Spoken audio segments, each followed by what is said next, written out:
Union government schemes 2 பார்ட்டாக பார்த்துருப்போம் நம்ம லாங் வீடியோவில். ஷார்ட்ஸாக வந்து அதை ஒன்றா பார்ப்போம். ஃபஸ்ட் நம்ம பார்க்க போகிறது பாருங்கள், பிஎம் ஜன்தான் யோஜனா அப்படிங்கிறது. இந்த பிஎம் ஜன்தான் யோஜனா அப்படிங்கிறது நம்முடைய பிஎம் பதவியேற்றதுக்கு அப்புறமா 2014 கொண்டு வரப்பட்ட திட்டம். இது எப்போ அப்படின்னு பார்த்தீங்கன்னா ஆகஸ்ட் 28, 2014. ஸோ முக்கியமான ஒன்று. ஸோ இந்த கவர்மெண்ட் ஆஃப் இந்தியா கொண்டு வந்தது. ஏன்னா பேங்கிங் அப்படிங்கிறது யூனியனுடைய சப்ஜெக்ட். இதோடைய அப்ஜெக்டிவ் என்ன, நோக்கம் என்னன்னு ஒரே வார்த்தையில் பொறுத்துக்களை கேட்குறாங்கன்னா அது ஃபினான்ஷியல் இன்க்ளூஷன்.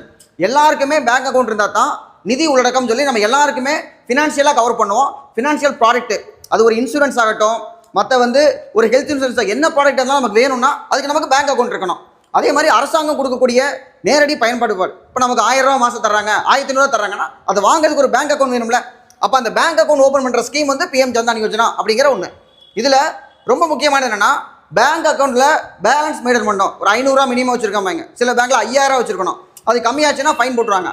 அதை வந்து நம்ம பார்த்தோன்னா ஜீரோ பேலன்ஸ் அக்கௌண்ட் அப்படிங்கிறத இதில் வந்து கொண்டு வந்தாங்க. அதாவது பேலன்ஸ் வந்து இல்லாமல் இருந்தால் கூட நமக்கு அந்த ஃபைன் வந்து போட மாட்டாங்க. அடுத்ததில் டிபிடி எவ்வளோ ட்ரான்ஸ்ஃபர் பண்ணியிருக்காங்க, 6.9 லட்சம் கோடி நமக்கு வந்து மொத்தம் வந்து கவர்மெண்ட் டைரெக்டாக வந்து ட்ரான்ஸ்ஃபர் பண்ணது. இதை வந்து ஜாம் ட்ரினிட்டி அப்படிம்பாங்க. ஜாம்னா என்னென்னா ஜன்தான், ஆதார், மொபைல், இந்த மூணையும் சேர்த்து தான் இந்த டெக்னாலஜி வந்து நமக்கு வந்து செயல்படுத்த முடிஞ்சுது. அடுத்து இதில் ஆக்சிடென்ட் இன்சூரன்ஸ் பாருங்கள், 2018க்கு முன்னாடி வந்து 1 லட்சம் ரூபா, இப்போ வந்து நமக்கு வந்து 2 லட்சம் ரூபா. இதே மாதிரியே நமக்கு டிசம்பர் 18, 2021 ஆரம்பிக்கப்பட்ட நம்மை காக்கும் 48 இன்னுயிர் காப்போம், அதில் எவ்வளோ ஆக்சிடென்ட்ஸ் கவரேஜ் அப்படிங்கிறத கமெண்ட்ல வந்து போடுங்க. அடுத்து இதில் என்னன்னா ஓவர் டிராஃப்ட் ஃபெசிலிட்டி, நம்மள்ட்ட அக்கௌண்ட்டில் பணமே இல்லாட்டியும் ஒரு 10,000 நம்ம வந்து எடுத்து செலவு பண்ணலாம், அடுத்து வர போட்டலாம். அது வந்து 10,000 வரைக்கும் கொடுத்துருக்காங்க. அப்புறம் வயது தகுதி பார்த்தோம்னா 18லேருந்து 65 வயசு வரைக்கும். மொத்தம் எவ்வளோ அக்கௌண்ட் அப்படின்னு பாருங்கள். இந்தியாவோட மக்கள் தொகை கிட்டத்தட்ட 140 கோடினா இந்த பேங்க் அக்கௌண்ட் ஓப்பன் பண்ணது மட்டும் 56.16 கோடி. அதாவது 56 கோடியே 16 லட்சம் பேர். அப்போ இது உலகத்திலேயே வந்து பார்த்தோம்னா world's largest financial inclusive scheme அப்படின்னு சொல்கிறாங்க.